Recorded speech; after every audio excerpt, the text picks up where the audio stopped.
So far, you've seen the creative side, the part where I breathe in the influences around me and breathe out a concept and sketches. But it's still quite abstract. Now it's time to become a lot more concrete and to deep dive into the details of each design.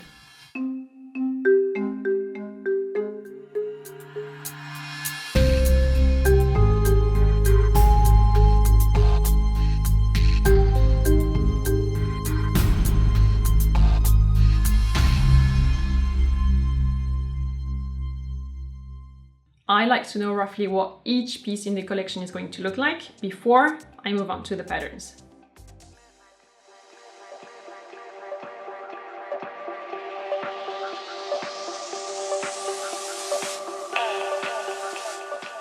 Briefing the pattern makers is a key moment in the process and a stressful one for me, because suddenly it's not just about pretty sketches anymore.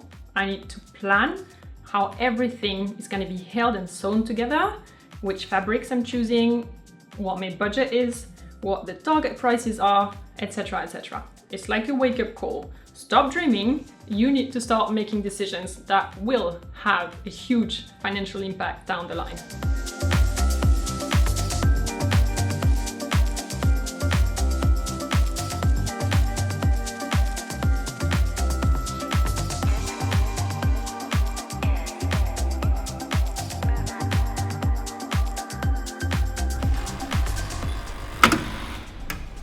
Hallo, guten Morgen. Hallo. Guten Morgen. Magst du was trinken? Sehr gerne Wasser.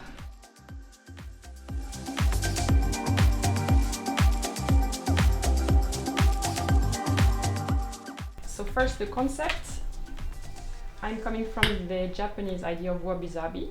Wabi-sabi. Mm-hmm. A tree will lose its leaves. A wooden door will lose its color. Mm-hmm. And that's the interesting part. What happens there?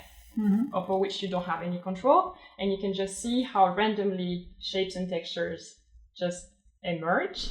Shapes, textures, movement. Mm-hmm. So I'm working a lot with folds, gathers, and I'm working a lot with random patterns.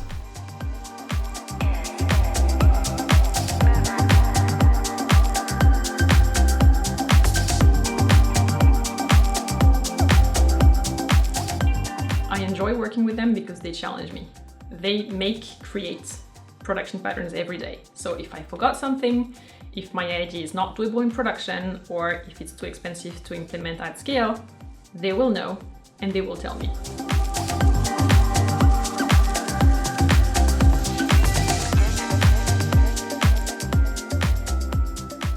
As I said in the previous episode, I'm using draping as a design method for this collection. For a pattern maker, it's harder to turn a drape into a pattern than to simply start on a flat piece of paper. But for me, it's more intuitive and more organic. To me, draping feels natural.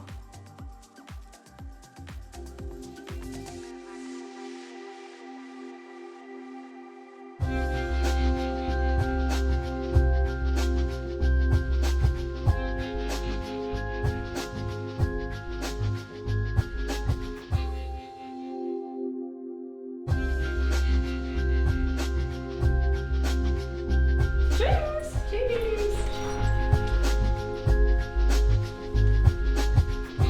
I think it went well. They know exactly what they're doing. They asked a ton of questions. We discussed the thing that I couldn't solve with the belt of the skirt.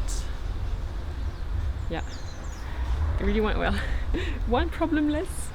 The next challenge is to plan the quantities that I want to produce, and that's a huge deal because I will be ordering everything up front. And since I'm not a big established client for them yet, both the suppliers and the production facilities will require me to also pay everything up front.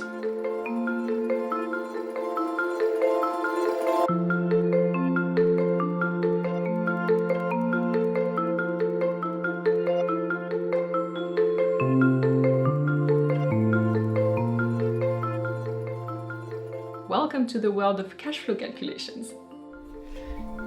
If I do,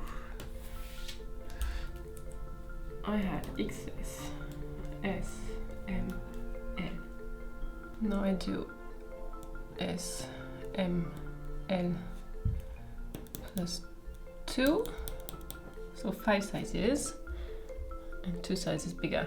Then I still have the question, do I want more S, M, L and then less of these two, because I've never had them before, I have no idea how they will perform, or I do less of this, more of this, more of this, more of this, and less of this. So a curve that looks more like a bell. Last time the size range was XS, S, M, L. That's what I've got experience with. I don't know how much XL and XXL I should add, plan, if I want to take those two sizes on top. So I'm thinking of doing kind of pre-order period to see the proportions in which people order each size. And with that information, then I can plan production a lot more accurately. What do you think of that idea? Honest question.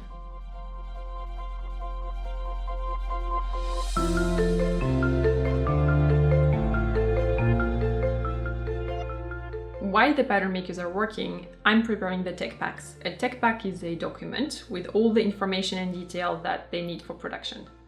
For instance, on a t-shirt, how long is the seam from here to here?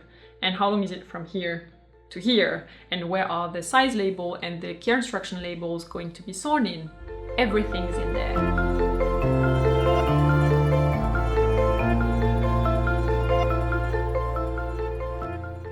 This is a quite technical part. In production, they always need both the pattern and the tech pack. At this point, it doesn't really feel like design anymore. It feels more like engineering. It's not the sexy bit you see in fashion movies, is it?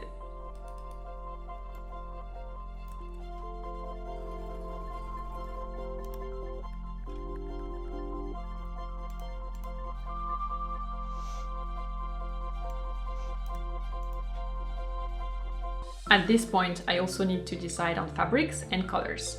With the production volumes that I have, I can have fabrics produced and dyed in the specific color that I want. I've been thinking about mixing an accent color from nature with a more muted or more neutral dominant color. I name the Pantone reference that I want, and then they make several samples of dyed fabrics for me to choose from.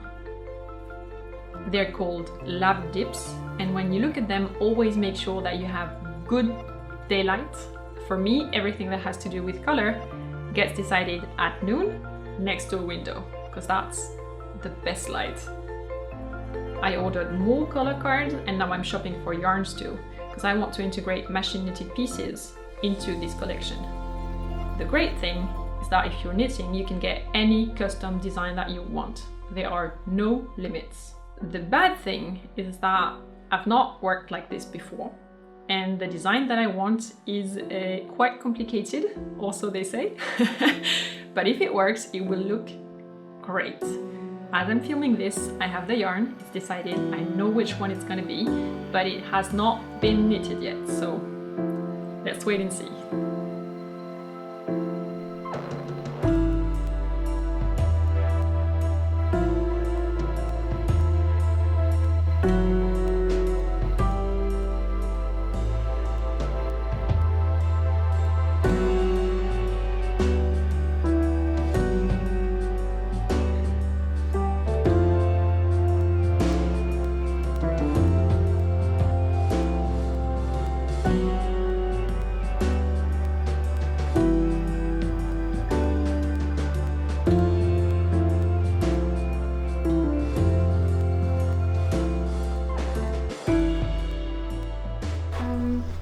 Vielleicht könnte man hier, weißt du, von der Länge ein bisschen rausnehmen. Das würde ich dann hier rausnehmen. Vom Schnitt. Das hier vom Schnitt, dass wir das hier ein bisschen hochziehen. Ja? Also nicht so nah am Loch. Doch, ein bisschen weg. Bisschen was weg. Bisschen kürzer, ne? This is the moment when your design stops being just an idea and becomes a concrete, physical thing that you can hold in your hands. It's the best moment. together with the day of the photo shoot, but that's for another episode, we're not there yet.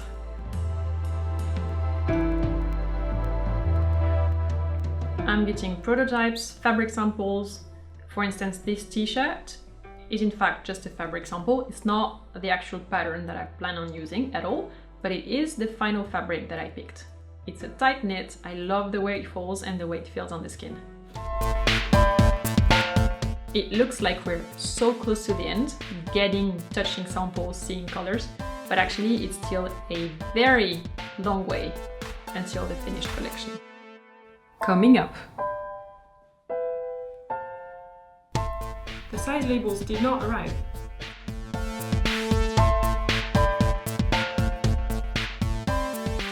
Subscribe to this channel so you don't miss the next episode.